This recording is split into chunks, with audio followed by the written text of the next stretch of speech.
استدعت مالي سفيرها لدى الجزائر بعد أن اتهمت الأخيرة بالتدخل في شؤونها الداخلية ولقاء مسؤولين جزائريين متمردي الطوارق ممن يعمق التوتر بين البلدين الجارين. وقال المجلس العسكري في مالي إنه استدعى السفير مهاماني أمادو مايغا من الجزائر للتشاور بأثر فور حسب رسالة من سفارة مالي إلى وزارة الخارجية الجزائرية.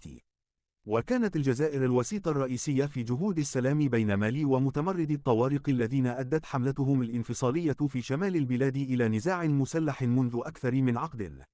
وفي عام 2012 طرد الطوارق جيش مالي من إحدى المدن، ما أدى إلى سلسلة من الأحداث التي زعزعت استقرار البلاد.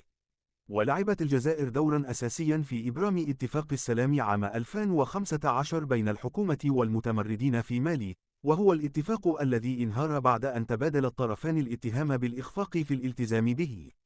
واستدعت مالي كبير الدبلوماسيين الجزائريين لديها مؤخرا للتعبير عن احتجاجها الشديد على التصرفات غير الودية الأخيرة من السلطات الجزائرية تحت ستار عملية السلام في مالي.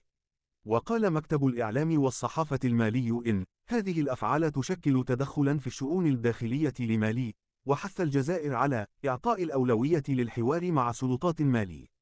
وردًا على ذلك، استدعت الجزائر كبير دبلوماسي مالي لديها وحثت على انضمام مالي إلى الجهود التي تبذلها الجزائر حاليًا لإعطاء الاتفاق زخمًا جديدًا، حسب بيان وزارة الخارجية الجزائرية.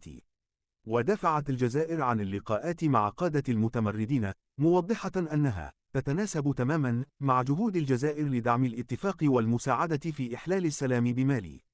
ومن الممكن أن يهدد النزاع بين البلدين جهود السلام في مالي، حيث اندلعت اشتباكات جديدة بين الحكومة العسكرية ومتمردي الطوارق في الأشهر الأخيرة.